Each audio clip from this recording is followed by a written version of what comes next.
Hello, listening friends. We're glad you tuned in to this program. नमस्कार श्रोता मित्रों, हमें खुशी है कि आप इस कार्यक्रम में सम्मिलित हैं। And we have been looking in a chain of events that began on Palm Sunday and ended with the resurrection. और हम घटनाओं की एक कड़ी को देखते आ रहे हैं जो खजूरी रविवार को शुरू होकर पुनरुत्थान के साथ समाप्त हुई। And we continue in this same chain by beginning the first of 7 words that Jesus spoke from the cross. और हम इस श्रृंखला को जारी रखेंगे उन 7 वचनों में से पहले वचन को देखते हुए जो यीशु ने क्रूस पर बोले। Every one of the 7 words are very important. इन 7 में से प्रत्येक वचन अति महत्वपूर्ण है। Let's look at the first one. आइए पहले को देखें। And I want to begin by telling you that it has to do with a certain power. और मैं आपको ये बताते हुए शुरू करना चाहता हूं कि इसका संबंध एक खास प्रकार की शक्ति से है। Many people are looking for power. बहुत सारे लोग शक्ति की तलाश में हैं। Often they want power to get what they want in life. अक्सर वो शक्ति इसलिए चाहते हैं ताकि वे वो सब पा सकें जो वो अपने जीवन में पाना चाहते हैं। Unfortunately, very few people know about the greatest power in the world. बदकिस्मती से बहुत कम लोग ही संसार में महान शक्ति के विषय में जानते हैं। On the surface, this power that I will be talking about appears to be weakness. ये शक्ति जिसके विषय में मैं बात करने वाला हूँ देखने में कमजोर लगती है। But in reality, it is the greatest power of all. लेकिन वास्तव में ये सबसे बड़ी शक्ति है। And this power I'm talking about is the power of forgiveness. और ये शक्ति जिसके विषय में मैं बात कर रहा हूँ क्षमा की शक्ति है। There are thousands of people who are walking around seething with hate, with bitterness, with stewing inside with anger. हजारों लोग हैं जो नफरत से भरे हुए घूम रहे हैं, जो कड़वाहट से झुके हुए घूम रहे हैं, जो अंदर ही अंदर क्रोध की व्याकुलता के साथ जी रहे हैं। There are thousands of people who are walking around totally consumed with revenge, walking around exhausted from frustration in life. हजारों लोग प्रतिशोध के निगले हुए घूम रहे हैं, जो जीवन में निराशा के कारण थके हुए घूम रहे हैं। There are people who are literally and physically sick because of anger, hate, and unforgiveness. ऐसे लोग हैं जो पूर्ण रूप से और शारीरिक रूप से बीमार हैं, क्रोध, नफरत और क्षमा प्राप्ति न होने के कारण। Today, it is my prayer that you'll begin to appropriate the power of forgiveness that is totally yours if you are in Jesus Christ. आज मेरी ये प्रार्थना है कि आप क्षमा की शक्ति को प्रयोग करना शुरू करें जो पूर्ण रूप से आपके लिए है यदि आप यीशु मसीह में हैं। For we are going to see today that when our Lord was suspended between heaven and earth on that instrument of torture, the cross, क्योंकि आज हम देखने वाले हैं कि जब हमारे प्रभु को आकाश और धरती के बीच में यातना देने वाले उस साधन क्रूस पर लटकाया गया, he said 7 things which are recorded in the scripture. तो उसने 7 बातें कही जो वचन में दर्ज की हुई हैं। The first of the 7 statements is found in Luke 23:34. 7 घोषणाओं में से पहली लूका 23 अध्याय के 34 पद में मिलती है। Then Jesus said, Father, forgive them, for they know not what they are doing. फिर यीशु ने कहा, पिता उन्हें क्षमा कर क्योंकि वो नहीं जानते कि वो क्या कर रहे हैं।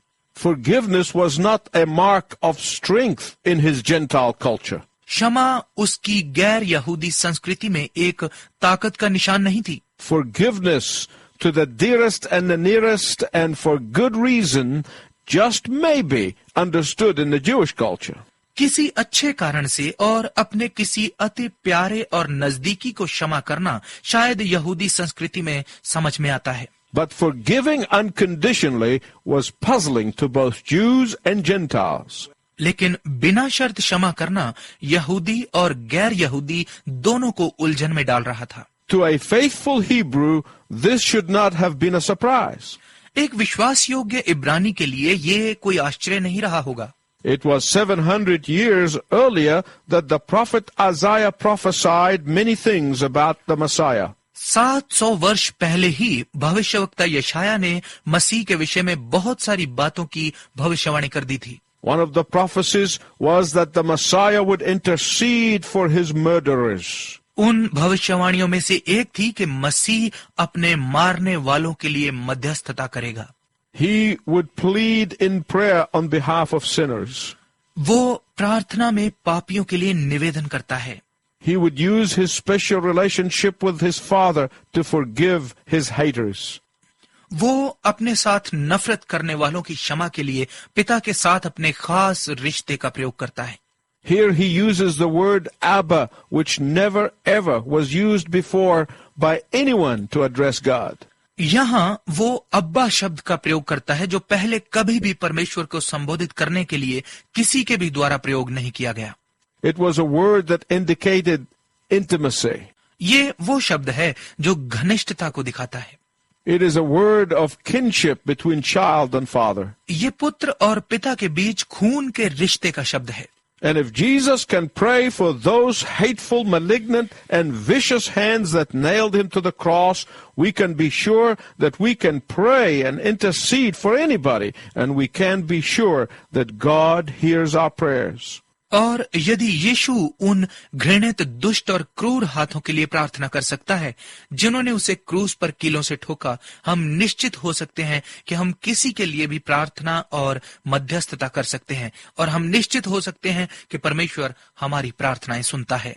I want you to see some unique things about Christ here in this particular statement. मैं चाहता हूं कि इस खास घोषणा में आप मसीह के विषय में कुछ अद्भुत बातें देखें। Jesus did not pray what every dying man or woman would pray, namely, Father, forgive me.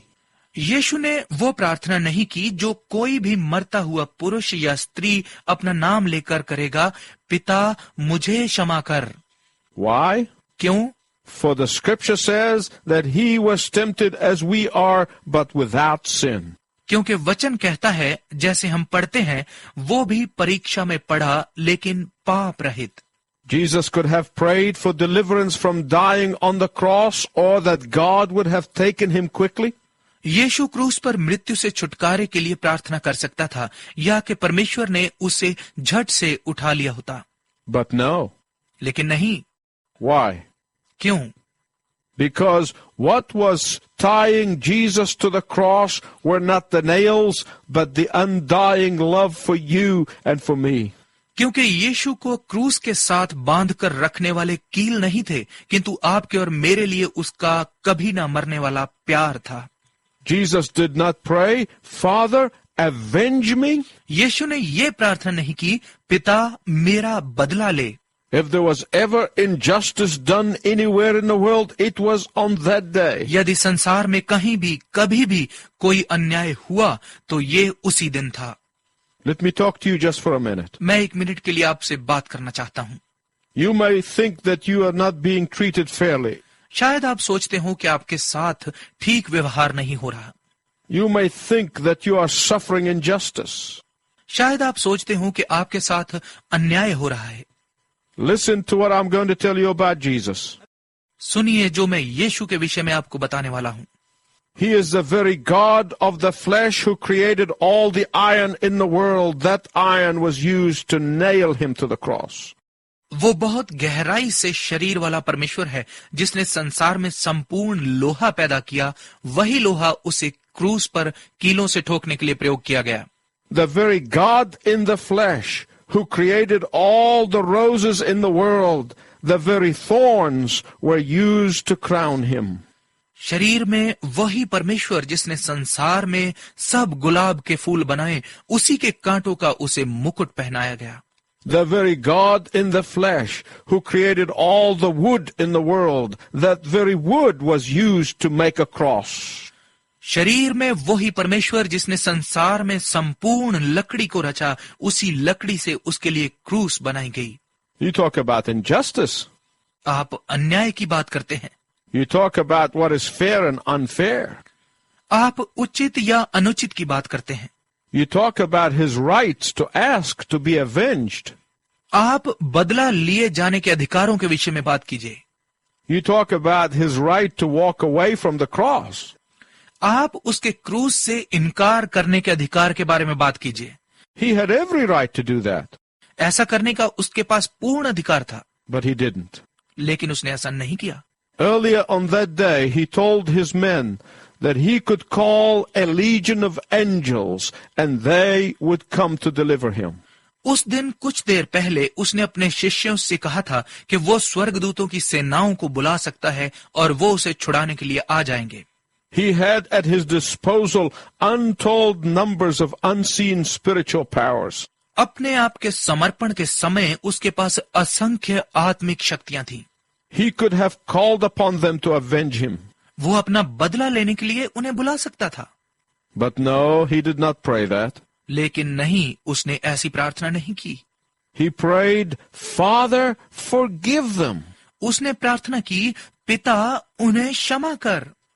The word forgive literally means send away from them what they have done. क्षमा कर इसका यथार्थ अर्थ है जो उन्होंने किया है उसे उनसे दूर कर. Our Lord Jesus Christ here exercised what is his prerogative alone. यहाँ हमारे प्रभु यीशु मसीह ने उस विशेष अधिकार का प्रयोग किया जो केवल उसी के पास है. For even his enemies said, only God can forgive sins. क्योंकि उसके शत्रुओं तक ने कहा केवल परमेश्वर ही पाप क्षमा कर सकता है. In fact, they nailed him to the cross because of his exercising of his prerogative to forgive sins. बल्कि पाप क्षमा करने के अपने विशेषाधिकार का प्रयोग करने के कारण ही उन्होंने उसे कीलों से क्रूस पर ठोका. What does this say to you and to me? ये आप और मुझसे क्या कहता है? First, पहले, Jesus' prayer for forgiveness ought to fill us with confidence that our sins can be forgiven. हमारी क्षमा के लिए यीशु की प्रार्थना हमें इस विश्वास से भरेगी कि हमारे पाप क्षमा किए जा सकते हैं. If God could forgive the cold hearts of the Roman soldiers who nailed him, यदि परमेश्वर उससे क्रूस पर चढ़ाने वाले रोमन सैनिकों के कठोर हृदयों को क्षमा कर सकता है, if God could forgive the sadistic crowd that mocked him, यदि परमेश्वर उस क्रूर भीड़ को क्षमा कर सकता है जिसने उसका तिरस्कार किया, if God could forgive all this, no one is listening to me today could say, God can't forgive me. यदि परमेश्वर ये सब क्षमा कर सकता है तो कोई भी जो आज मुझे सुन रहा है नहीं कह सकता कि परमेश्वर मुझे क्षमा नहीं कर सकता. You may say, but I have murdered people with my loose tongue. आप कह सकते हैं कि लेकिन मैंने तो अपनी गंदी जुबान से लोगों को मारा है. God could not forgive me. परमेश्वर मुझे क्षमा नहीं कर सकता. I have committed adultery against the tenderest vows that a man or a woman could make. मैंने तो किसी भी पुरुष या स्त्री के द्वारा किए जाने वाले नाजुक संकल्पों के विरुद्ध व्यभिचार किया है. You say, God cannot forgive me. आप कहते हैं परमेश्वर मुझे क्षमा नहीं कर सकता.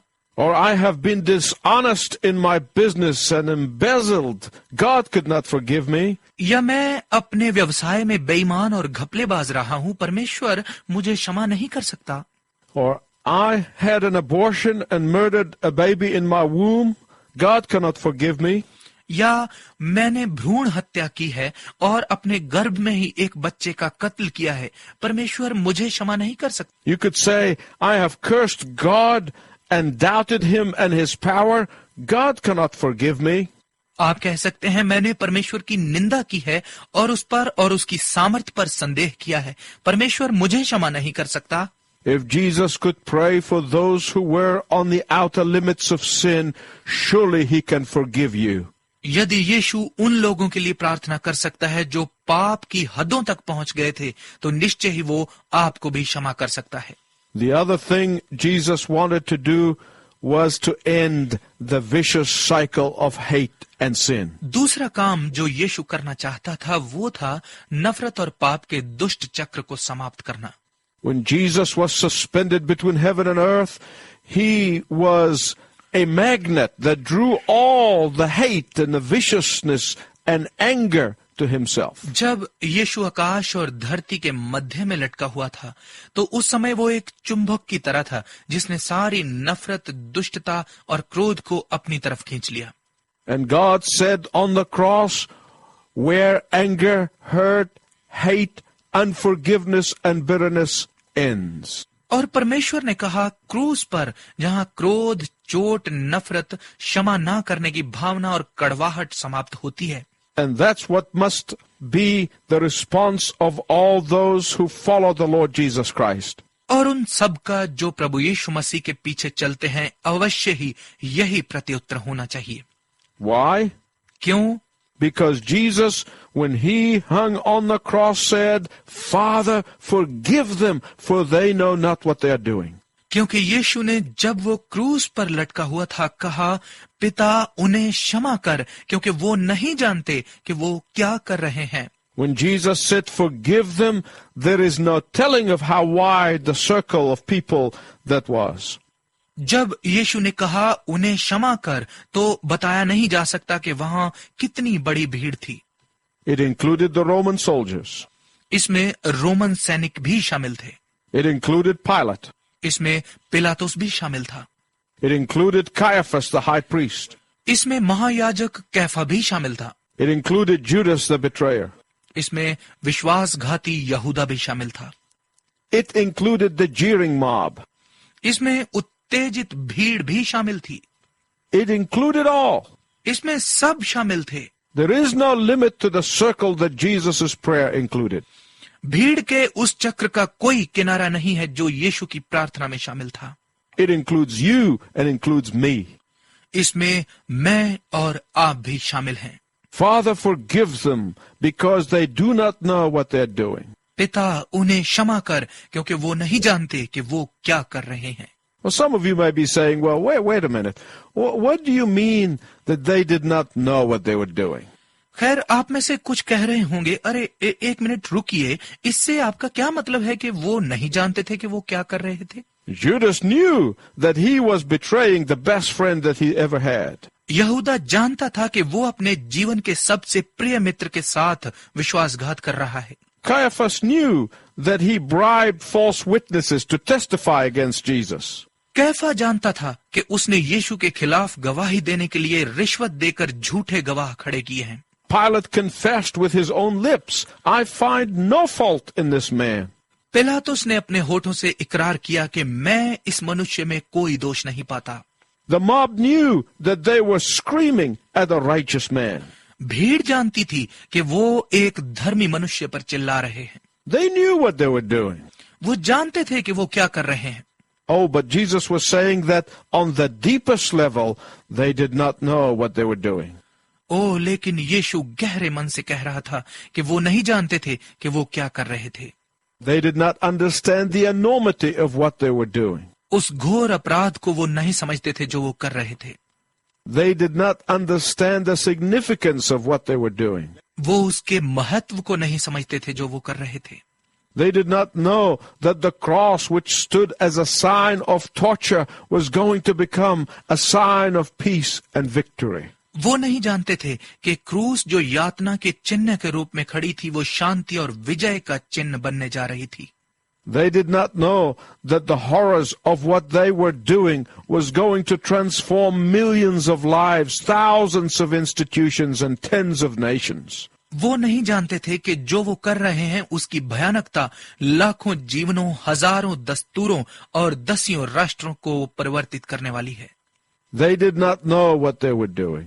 वो नहीं जानते थे कि वो क्या कर रहे हैं। The third thing is this. तीसरी बात ये है, The cross was our Lord's practice of what he was preaching. क्रूस हमारे प्रभु की शिक्षा जो वो दे रहा था उसका अभ्यास थी। I can preach better than practice, but not so with Jesus. मैं अभ्यास करने से अच्छा प्रचार कर सकता हूँ, लेकिन यीशु के साथ ऐसा नहीं है। Jesus said, forgive those who cross you and double cross you, and then he got up on the cross and did it. यीशु ने कहा, उन्हें क्षमा करो जो तुम्हें धोखा देते और तुम्हारे साथ चालबाजी करते हैं, और फिर वो क्रूस पर चढ़ा और ऐसा ही किया। Forgive them, for they know not what they are doing. उन्हें क्षमा कर, क्योंकि वो नहीं जानते कि वो क्या कर रहे हैं। If our Lord had taught forgiveness, then he got up on the cross and cursed. Everything he taught would have been forgotten. यदि हमारे प्रभु ने क्षमा करना सिखाया और फिर क्रूस पर चढ़कर श्राप देता, तो जो कुछ भी उसने सिखाया वो भुला दिया गया होता। I know it is difficult for us to forgive others, मैं जानता हूं कि हमारे लिए दूसरों को क्षमा करना कठिन है, but that's what God is expecting of us. लेकिन यही परमेश्वर हमसे चाहता है। The forgiving spirit is the very basic spirit of the Christian man and the Christian woman.